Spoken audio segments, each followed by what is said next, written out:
निर्वाचन आयोग के द्वारा दिव्यांग मतदाताओं के लिए और वृद्ध मतदाताओं के लिए विभिन्न सुविधाएं उपलब्ध कराई जाती है। उसकी मूल मंशा ये होती है कि निर्वाचन के दिवस पर मतदान के लिए सभी वृद्ध व्यक्ति और सभी दिव्यांग व्यक्ति अधिक से अधिक संख्या में प्रतिभाग करें। इसी को ध्यान में रखते हुए राज्य में जो 83,37,000 मतदाता हैं, उनमें से जो हमारे वृद्ध मतदाता हैं जो 65,160 हैं, जिनकी आयु 85 साल से अधिक है, उनके लिए होम वोटिंग की सुविधा पोस्टल बैलेट के माध्यम से प्रदान करने का निर्णय निर्वाचन आयोग ने लिया था। हमारे सभी जिला स्तरीय अधिकारियों के द्वारा ARO के माध्यम से सभी व्यक्तियों तक पहुंचने के लिए उनको एक फॉर्म 12 उपलब्ध कराने का निर्णय लिया। हमने प्रयास किया कि सभी हमारे वृद्ध मतदाताओं तक ये फॉर्म को उपलब्ध कराएं। उसके आधार पर राज्य में 9,000 से अधिक व्यक्तियों ने अभी हमको फॉर्म उपलब्ध कराया हुआ है। 9,993 जो 85 ईयर से अधिक है, उनके आवेदन प्राप्त हुए थे। उन सभी आवेदनकर्ताओं को पोस्टल बैलेट के माध्यम से होम वोटिंग की सुविधा उपलब्ध कराई जाएगी। उसके अलावा जो दिव्यांग मतदाता थे, हमारे पूरे राज्यों में 80,335 दिव्यांग मतदाता चिन्हित किए गए हैं, जो इनके पास डिसेबिलिटी सर्टिफिकेट्स अवेलेबल होते हैं। उसमें से 40% से अधिक दिव्यांगता श्रेणी वाले मतदाता होते हैं, उन्हीं को होम वोटिंग की सुविधा प्रदान की जाती है। ऐसे सभी मतदाताओं तक हम लोगों ने फॉर्म 12 के माध्यम से आवेदन उपलब्ध कराए थे। और उसके उपरांत जो है हमारे पास में अभी 2,899 आवेदन ऐसे प्राप्त हुए जो बिल्कुल वैध है और उन पर होम वोटिंग की सुविधा प्रदान की जाएगी। इसके लिए हम लोगों ने पूरा प्रयास किया हुआ है। सभी AROs के माध्यम से सभी इन मतदाताओं तक पहुंचने के लिए रूट प्लान तैयार किया गया है और सभी को हम लोग जो है इस सुविधा से लाभ पहुंचाएंगे। होम वोटिंग की सुविधा उपलब्ध कराई जाएगी। इसका जो कार्यक्रम हम लोगों ने टेंटेटिवली तैयार किया था, हम लोगों ने 8 तारीख से 10 तारीख तक प्रथम चरण का मतदान करने का निर्णय किया था। कुछ जनपदों के द्वारा इस तिथियों के अनुरूप अपनी सुविधानुसार कुछ परिवर्तन करने की भी उनको छूट दिया गया था। उसी क्रम में कुछ जनपदों ने 6 तारीख से प्रारंभ करने का निर्णय लिया हुआ है।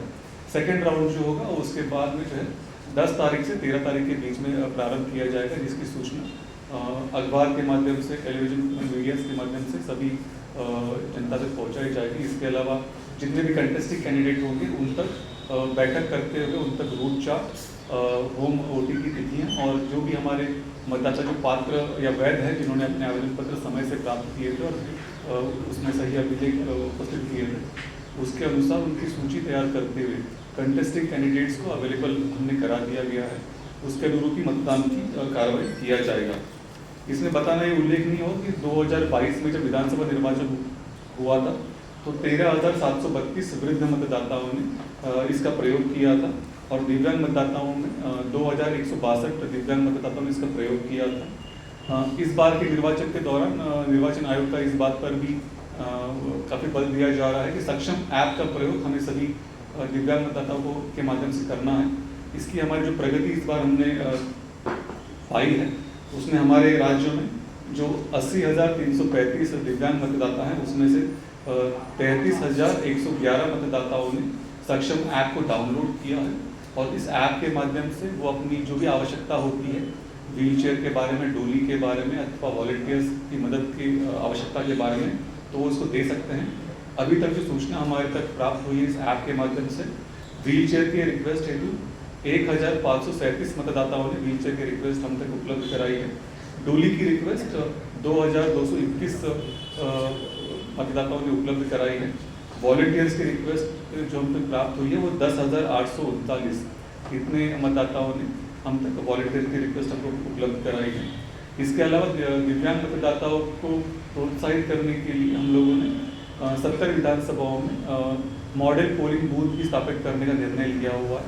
मॉडल पोलिंग बूथ ऐसे जगह स्थापित किया जाएगा जहाँ पर सारी सुविधाएं आदर्श बूथ की जो आवश्यकताएं होती हैं, अश्योर्ड मिनिमम फैसिलिटीज़ के अनुरूप वो उपलब्ध हो सकती हैं।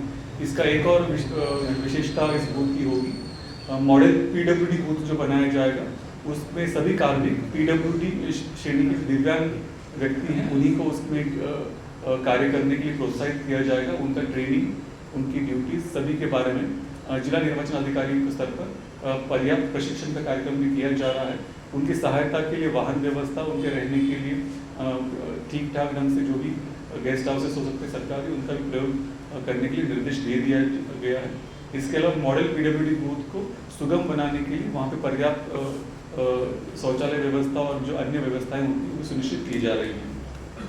जो होम वोटिंग की व्यवस्था हम उपलब्ध कराएंगे, उसका जो टीम कंपोजिशन होगा उसमें इस बात का ध्यान रखा जा रहा है कि 2 पोलिंग ऑफिसर्स इसमें साथ में होंगे, उसके अलावा एक माइक्रो ऑब्जर्वर, एक सिक्योरिटी स्टाफ और उसके अलावा एक वीडियोग्राफर। इन व्यक्तियों के साथ ये टीम तैयार की जाएगी जो हर घर घर तक जाकर इसमें प्रयास करेगी।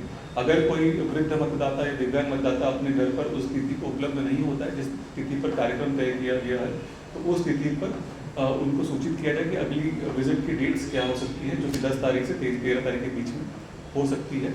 जिन मतदाताओं ने अपना मत कास्ट कर दिया जाएगा डाक के माध्यम से, उनको प्रत्येक दिवस पर जिला स्तरीय ट्रेजरी में या स्ट्रॉन्ग रूम में उसको संग्रहित किया जाएगा, संकलित किया जाएगा। सुरक्षा की दृष्टि में पर्याप्त मात्रा में वहाँ पे पुलिस बल भी तैनात किया जाएगा। इसके अलावा जो एक महत्वपूर्ण बिंदु है, मैं इस पर भी जोर देना चाहूँगा। निर्वाचन के दौरान डॉक्यूमेंट के रूप में हम लोग एपिक कार्ड को बढ़ावा देने की बात करते हैं। एपिक कार्ड अगर किसी व्यक्ति के पास उपलब्ध नहीं है तो ऐसे व्यक्तियों के लिए निर्वाचन आयोग के द्वारा 12 अन्य वैकल्पिक दस्तावेज के बारे में भी निर्देश जारी किया है अधिसूचना के माध्यम से। मैं उन दस्तावेजों को एक बार पढ़ लेता हूँ सभी की जानकारी के लिए। एपिक कार्ड के अलावा आप आधार कार्ड का प्रयोग कर सकते हैं, बैंक या पोस्ट ऑफिस के पासबुक का प्रयोग कर सकते हैं जिसपे फोटो लगा हो, पैन कार्ड का प्रयोग कर सकते हैं, ड्राइविंग लाइसेंस अगर आपके पास है तो आप उसका प्रयोग कर सकते हैं, पासपोर्ट का प्रयोग कर सकते हैं वैकल्पिक दस्तावेज के रूप में। एनपीआर का जो कार्ड आपके पास उपलब्ध होगा नेशनल पॉपुलेशन रजिस्टर का, तो उसका प्रयोग कर सकते हैं। पेंशन प्रपत्र अगर आपके पास में उपलब्ध होंगे तो आप उसको लेकर भी मतदान के दिवस पर आप अभिलेख के रूप में प्रयोग कर सकते हैं। अगर आप सरकारी सेवा में हैं तो आपका सर्विस आईडी आप प्रयोग कर सकते हैं। इसके अलावा जो मनरेगा जॉब कार्ड अगर आपके पास में, अगर आप उसका प्रयोग करते हैं तो आप मनरेगा जॉब कार्ड के आधार पर भी मतदान के लिए आगे आ सकते हैं। हेल्थ इंश्योरेंस स्कीम्स में जो कार्ड्स होते हैं, स्मार्ट कार्ड्स आपके पास उपलब्ध होते हैं, उसका भी प्रयोग कर सकते हैं। ये 12 वैकल्पिक दस्तावेज अगर आपके पास एपिक कार्ड नहीं है तो आप इनका प्रयोग कर सकते हैं। इसकी जानकारी जनता तक पहुंचाना बहुत आवश्यक होगा। मैं सभी से अपील करूंगा इन वैकल्पिक दस्तावेजों के साथ भी आप मतदान कर सकते हैं। कृपया अधिक से अधिक संख्या में मतदान के लिए बाहर। Thank you.